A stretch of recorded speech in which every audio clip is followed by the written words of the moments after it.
What is up, everybody? Welcome back to another episode on EI Entertainment Studios. Godzilla Minus One versus Shin Biolante. This is going to be a really good one. I'm very excited to discuss this. So, here's the plan. We're going to put these two giant monsters against each other. We're going to go over their stats, backstories, abilities, everything like that. And then we're going to put them up against each other. And we'll go a bit more in detail once we get there. So, starting off with Godzilla Minus One, essentially, he is the newest Godzilla adaptation in Toho's post war Japan. Godzilla is essentially the symbol and force of human evil and destruction blasting through a war scarred nation. Hence the name Minus One, right? In the spectrum of the number table, zero is basically you're gone, you're destroyed. Minus one is going a step beyond that, and that's to show the retaliation, the pure destruction of Godzilla. So that could teach us some bit of how powerful this kaiju actually is. Now they did make him smaller compared to like more recent Godzillas like Legendary and Shin Godzilla. Um, Minus one is approximately 50 meters tall. So we're going back to the original 1954 essentially scale. Now the abilities, we'll do a quick skim. It is the atomic breath, withstanding from nuclear bombs. That is speculation for my part. Combat, tail whip, and intelligence. Now aggression is high, going off of the trailers. Territorial seems to be medium. Biome is obviously Earth. So, going back to the abilities, the atomic breath. I mean, we saw the trailer, his spine's just crazy. They pop out and they pop in when he's using his atomic breath. That's something we've never seen before. It's something unique Toho's doing like they did with Shin, but this is a bit less unique. But, I mean, I think you get the point. It seems powerful. It seemed pretty badass. It seems he was tearing some shit down in the trailer, so yeah, it seems to be up there with maybe I could say top five Atomic Breath. I don't know how powerful it is. I'll have to see the movie today, and for the future debate videos, I'll have a pure answer for you. But we'll say it's pretty powerful. Now, withstanding from nuclear bombs, here's the thing. Spoiler alert. I could be wrong, but there's some speculation that Godzilla might die in this film. Um, I'm not too surprised because it is like a standalone film, kind of like a recreation of 1954. Um, but from the trailer, it looked like at one point he was like kind of in a burning mode. Not literally burning Godzilla, but he seemed like his skin was basically burning, but he was still alive. So I'm assuming he could withstand at least some form of nuclear bombs. We'll make that assumption for this debate. I mean, the combat, he was tearing some shit up in the trailer, so yeah, combat is up there, and tail whip, good old tail whip, he could do that, and intelligence. He seemed pretty smart. He was right after those ships, and I don't know, he seemed pretty smart as of the trailers. So one thing I have noticed is this guy doesn't have any special unique evolution abilities that I can include like Shin does that basically makes him almost indestructible. But as of now, yeah, that's what we're gonna deal with. So let's go to Shin Biolante, which is basically getting two of the most powerful Godzilla kaijus and putting them together. Shin's DNA and Biolante. So basic backstory. I came up with this, and it's pretty much stayed the same throughout my debates, but it is pretty gruesome, I think. So Shin Biolante came into existence when the coagulant that was sprayed into Shin Godzilla's mouth, if you've seen the movie, right before he froze, one of the small humanoids was able to fall off the tail before all of them froze. From a long fall, the humanoid was bleeding and looked for a place to rest and happened to come across a field of roses and essentially thought that they could be food. You see where this is going? The humanoid started eating all of the roses, and his DNA mixed with all of the roses that he had devoured, including the blood he spilled on the ones he did not eat. The roses came alive and decapitated the humanoid and formed Shin Biolante. I know, that's insane. So the height, to be fair, I mean, Biolante itself, just original Biolante, she is huge compared to Godzilla. Putting Shin DNA, we have to be fair. So she's gonna stand at 252 meters tall. Humongous. Now, abilities: quick skim, spiked atomic laser, 10,000 tentacles, tentacle poison laser, regeneration, instant adaptation, and false heart trap. That's a buttload of abilities. Territorial is high, aggression is low, and biome is unlimited. I'll explain that in the ability. So let's dive into it. So the spiked atomic laser. Basically, Shin Godzilla's DNA, Shin has the laser.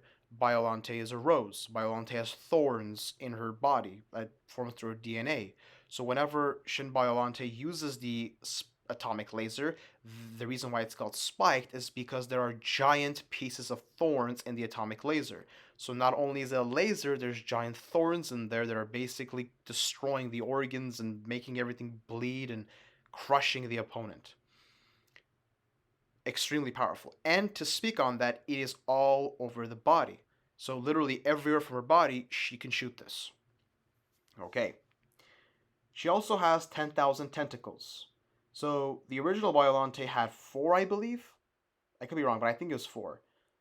She has 10,000 tentacles.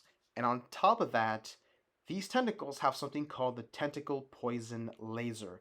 Now, I will admit, these abilities have kind of evolved. Sometimes I kind of use a bit of a different version, um, just to make it more interesting. But for this time, the tentacle poison laser, I may have used this in the past, but basically it is a numbing laser.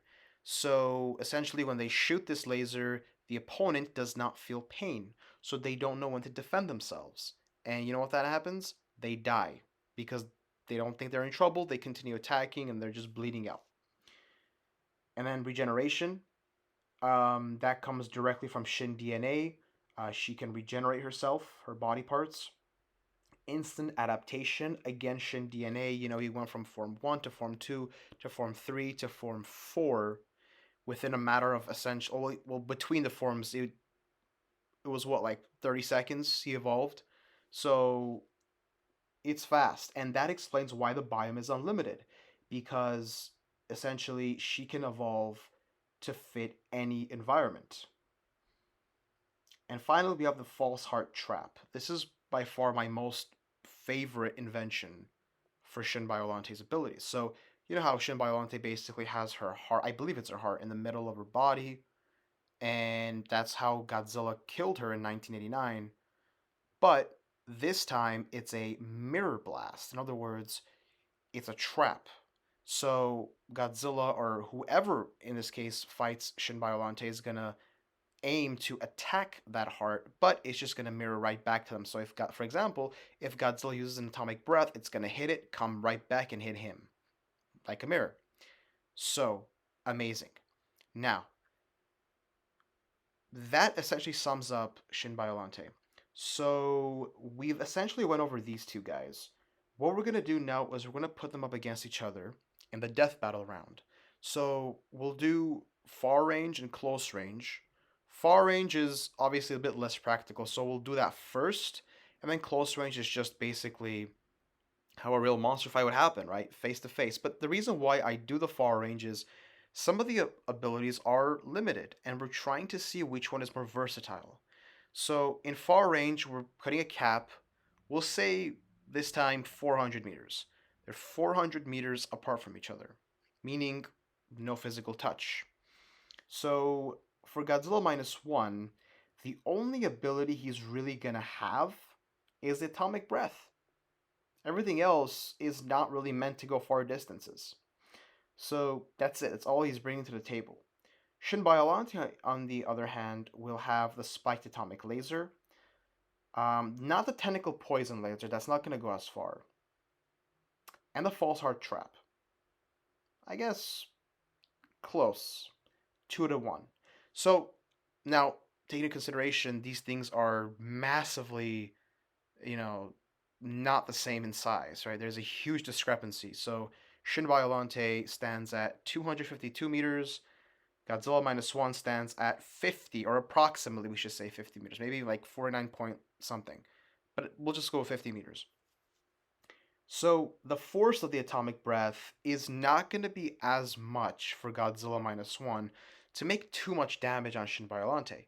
Now, if Godzilla Minus One, we'll say at least once he's gonna shoot the heart, and the atomic breath is gonna come right back and smack him. After that, we know he has high intelligence levels, right? So he's not gonna do that. However, I'll be honest with you guys, the spiked atomic laser, it's all over the body. That's at least what, with 252 meters, you know, volume to size. That's approximately 350,000 to 500,000, give or take, lasers. All of those at the same time attacking Godzilla Minus One will literally decapitate him with the thorns. That's my idea of what's going to happen. So for far range, we're giving it to Shin Biolante. Now going to close range.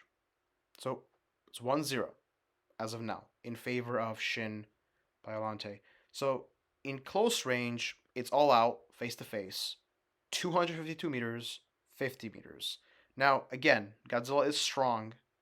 He seems pretty quick from the trailers. He seems pretty agile. I still don't think I don't think the spike atomic laser is even necessary. I think that 10,000 tentacles will do the trick. Meaning, with the sheer size of Shin Biolante, those tentacles are going to be. I think each tentacle is going to weigh as much as one of Godzilla. So they're going to be able to pick him up, even though he starts destroying them. They're going to be enough to pick him up. And that by itself could just crush Godzilla. It seems like I'm doing him injustice, but I'm just being honest with you guys. There is no chance against Shin Biolante. Um, Even with the spiked atomic laser, it gets even worse, right? With the thorns. So again, I think it's 2-0, 2-0 for Shin Biolante. Now, maybe one thing that Godzilla Minus One could potentially do is try avoiding her and start using the atomic breath, in between like buildings. That's potentially possible, but we have to remember that Shin Biolante can regenerate herself. So again, no way out. Godzilla Minus One will lose, and Shin Biolante will win. But anyways, guys, thank you so much for watching, and as always, have a great day.